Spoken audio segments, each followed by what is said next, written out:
Alright, welcome back to the third episode of Book of Hours. I'm Matt, and last time we played, we unlocked our first book, The Sunrise Awakenings. Talked about this belligerent character named Traga Myriad, and we unlocked our first skill of Aurora Contemplations. But it is nighttime, and we will have to wait until morning to begin anything new.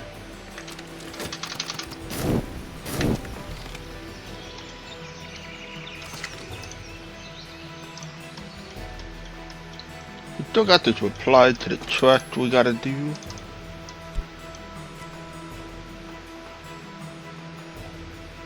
To the post office one too.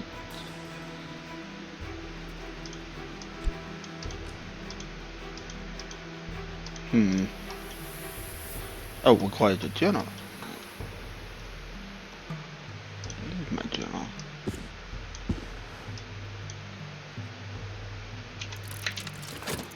We have a sunny day. Looks like the Watchman Tower will be unlocked with a sky too. The ceiling bows worryingly under a damp patch. There must be a leak in the observatory. The sun above knows what state it's in. I should seek help and enter carefully.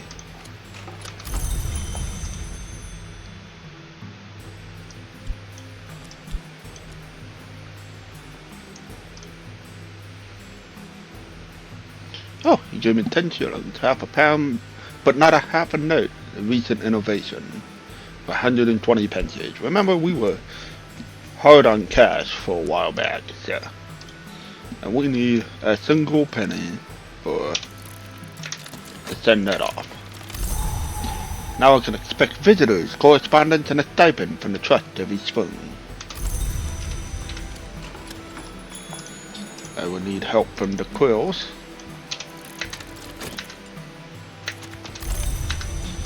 And I will talk with them about the sunny day. And that'll give them the 3 out of 2 sky. Should help me unlock the observatory. There we go. Thomas de Wolf, 2nd Baron of Bankrug, who they called Baron Silence, built his observatory in 1576. By happy coincidence, just in time to observe the passage of the Great Comet in 1577. We got some new books. Got a telescope. Weirdly enough, Aurora Contemplation can't go in there. The telescope has the evolve mechanic. I could use Horomancy to evolve my soul. Once you committed a skill to Horomancy, not sure how to pronounce that. Either way.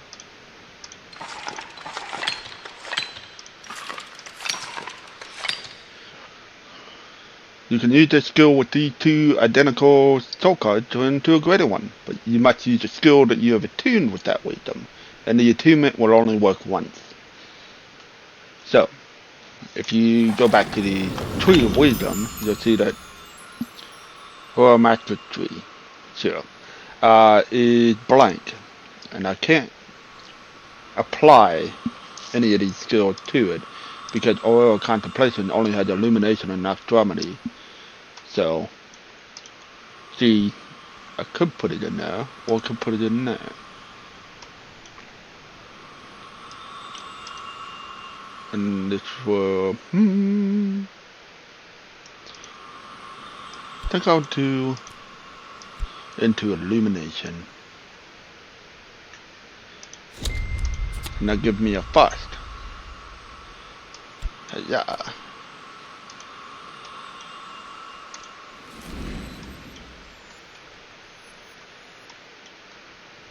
So let's go ahead and crack open a book. We have The True History of Valentine de Wolf, written in the 3rd person by Valentine de Wolf, rarely coherent, though it includes some useful footnotes on falconry and other exotic veterinary medicine. It has the subjects on bird, beast, husbandry, and harvest. Unfortunately, I don't have the sky. I do have a soul that now has sky, but nowhere near enough to crack open this book and master it. go for another. We have the Orchid Transfigurations, a feast. A compilation of quasi-Rosicrucian allegories, supposedly by Robert Flood. This is in the original Latin. As the subject of desires and resolutions. Requires grail. Do I have anything over? I do not. That's another book that I can't open up. We have The High Traditions of the Noble Endeavor, a bland positive work on the Endeavor Club, published by the Endeavor Club. This club was founded in 1862, but claimed to draw from much older traditions. Has the subject of disciplines of the hammer. I don't have enough edge to crack that one open. And finally, we have Ava's Treasury. Ava the Wolf, the last of the Brunkrugs, discusses the occult and aesthetic properties of jewels and other precious metals. And we have the subjects in Ambari and Lapidary.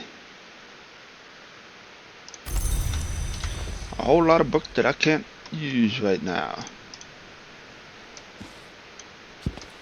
But that's part of it. You're a librarian, you get a lot of books. Come tomorrow I can go to the Cloistered Guardian. I can make out a green and shaded space, but it's choked with weeds and thorns. I'll need help to clear the space. What's a librarian without having a bunch of books that you never read that you're gonna get to them someday?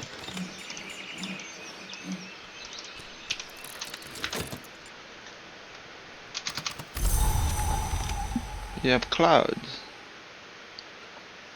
Now that I got that new fast skill, I can exalt coffee maker using the collaboration. And that should open up this new space.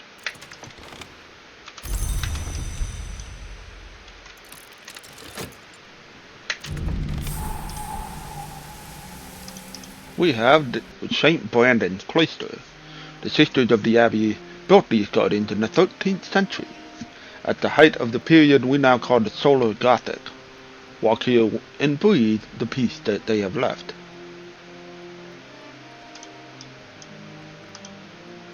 It requires nectar and a skill. Unfortunately, my own one skill did not have that quality. So we have three options that we can possibly expand into. We have the Long Tower, first floor. The Long Tower looks like it's been abandoned much longer than 7 years. In the nocturnal period, the inhabitants probably spent most of their time on the seaward side of the isle. I need help to restore the room above. That requires 3 lanterns. Can't deal with the quills unless I had both a sunny day and a fast. Going down below, we have the walled gardens. Iron spikes march along the top of this wall. The gate is rusted shut, but what I can see through the bars is ruinous as I might expect. Requires edge 4 and nectar 4.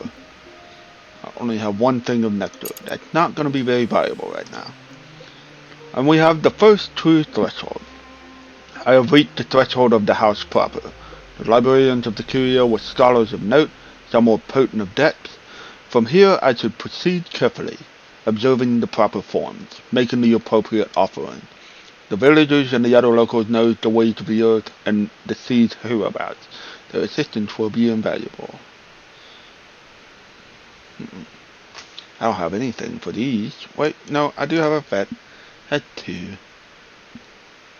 But I don't have anything to get it higher. But there is a way to get better assistance. It does say get looking for discreet employment or discreet assistance congregate in the snug of the sweet bones. So I could, in theory, throw a soul in there, put a bunch of money in there, and see who answers the wanted poster. We have a musician. He's entertaining the patrons of the Sweet Bones for pennies. Not very many pennies. He'd jump at a better paid opportunity. He provides sky, rose, and nectar. He's employable for a day, and he has a fee of 24. We definitely have it. We have 120 plus change. So we could send him here. Or we could send him to the first 3 threshold. We just have the rose. Let's go ahead and hire him.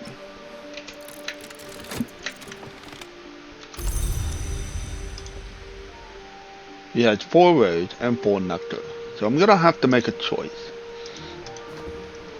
Let's go ahead and throw him at the first 3 threshold.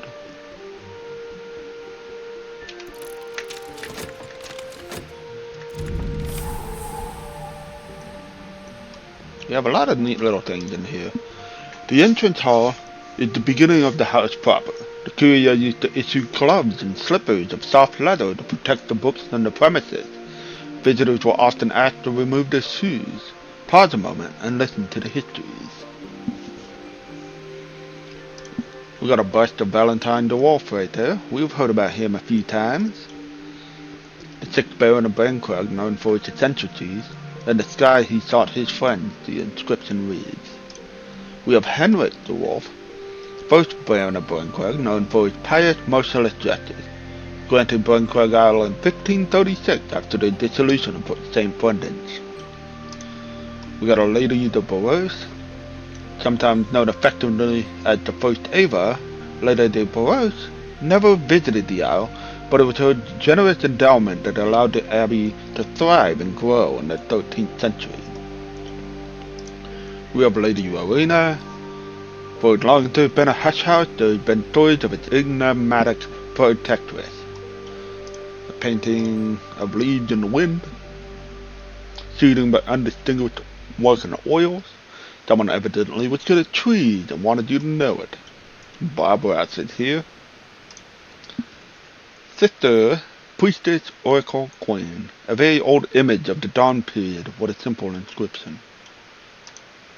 We have a painting of the boy Praise. There is no sign of a boy in this distorted menacing image, and no one seems to be praying. We have Abbot Geoffrey, who gave Nathan of Regenburg sanctuary here, and decreed the building of the Barbary Tower where Nathan and his family could dwell. In the 15th century England, only a dominated and well-respected abbot could have persuaded the brothers to shelter a Jewish physician. We have a Lignum Vitae Blanc, the hardest of all woods.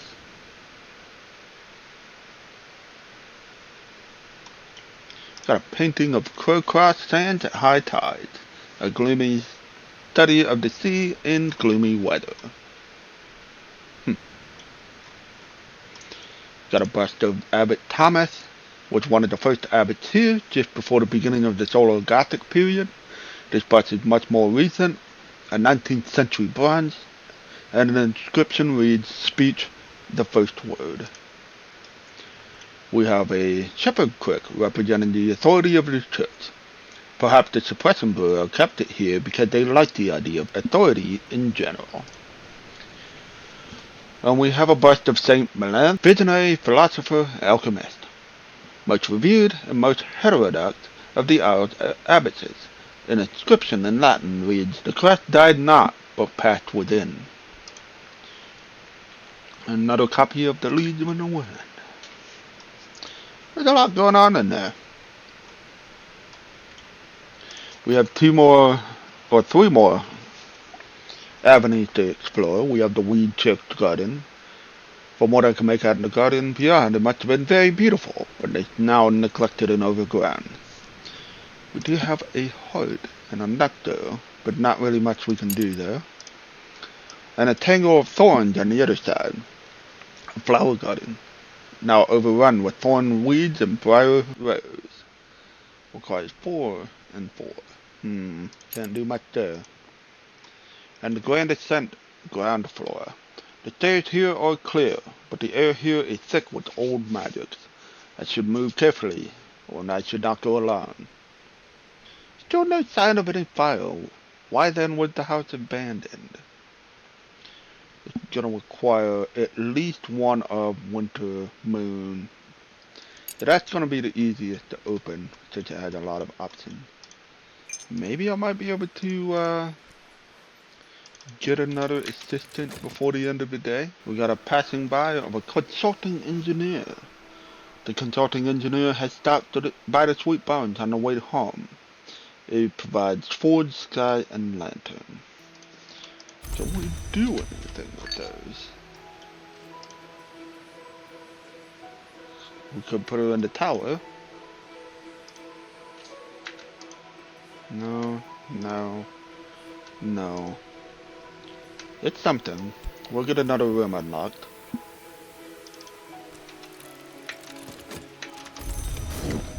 And we have 4 lantern, which means I can use you directly onto the room.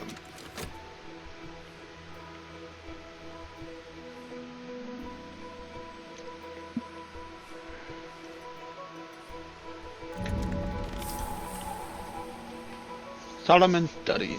In 1818, the very Reverend Solomon Husher became the 3rd librarian of the Curia of the Isle. He took room in the Long Tower as his quarters. Husher's tastes were very Spartan, although the Curia generally liked a more luxury. No one's ever quite dared to redecorate the place after his disappearance. You have a bust of Solomon Husher himself right there. The palest white marble. Divine parchment, pale as a whisper of a mountain cloud. We got a new book. Let's crack it open. Let's see if we can do something. We have the Leonine Tantra. In the most notorious translation of the Leonine Tantra, Ashley Phillips is listed as the translator, but their existence is explicitly denied in the prologue. This confusion is characteristic of books which mention the great hooded princes. It has subjects on edicts martial. The precepts of struggle and conflict which drive the cosmic engine of change, sometimes called the co-rivalry.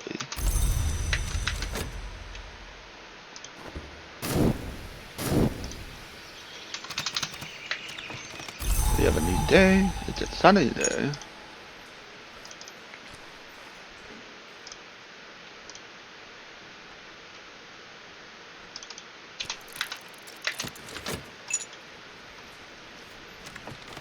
Crack open this last book. See what we got.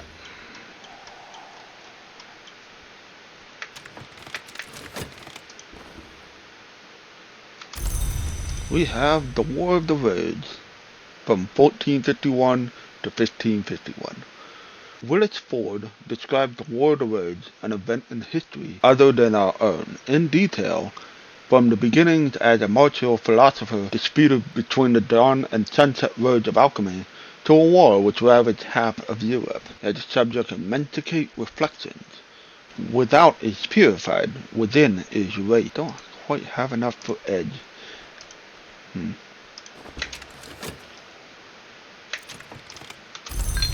We have on an unusual pilgrimage, an unusual nun.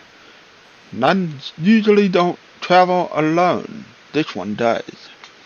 The sister of the triple knot provides Nock, Moon, and Goyle. Talk to her before she leaves if you want her assistance.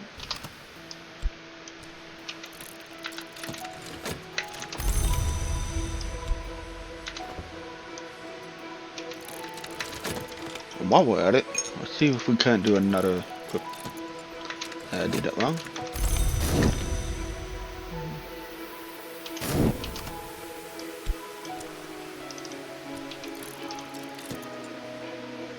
Not really much I can do with you. I don't think I require moth.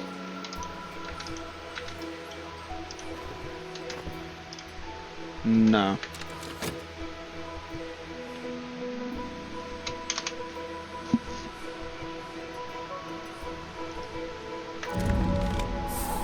And there we go. We got a painting of Dr. Serena Blankwood. On the ground floor, this staircase that served as the spine of the house, Baron Walter's great project, executed by the master mason Gregory Wheelock. And we have another musician.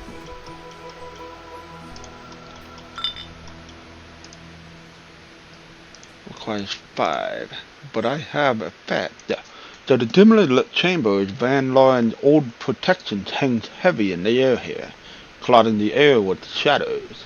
I'll need counter influences to unwind them.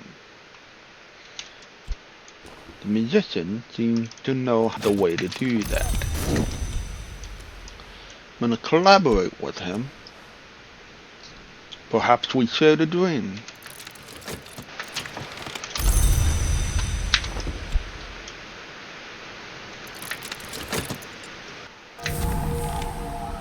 Oh boy, look at all the books in this one.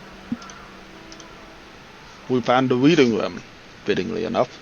Visitors were usually permitted this far into the house and no further. In the days where the librarians commanded the services of the fine takers, visitors were sometimes even left unsupervised. It even comes with some Vale Goddess Lapsan Sochang tea. But I think this is where we're going to call this episode today. We'll begin cracking into all of those books in the next episode.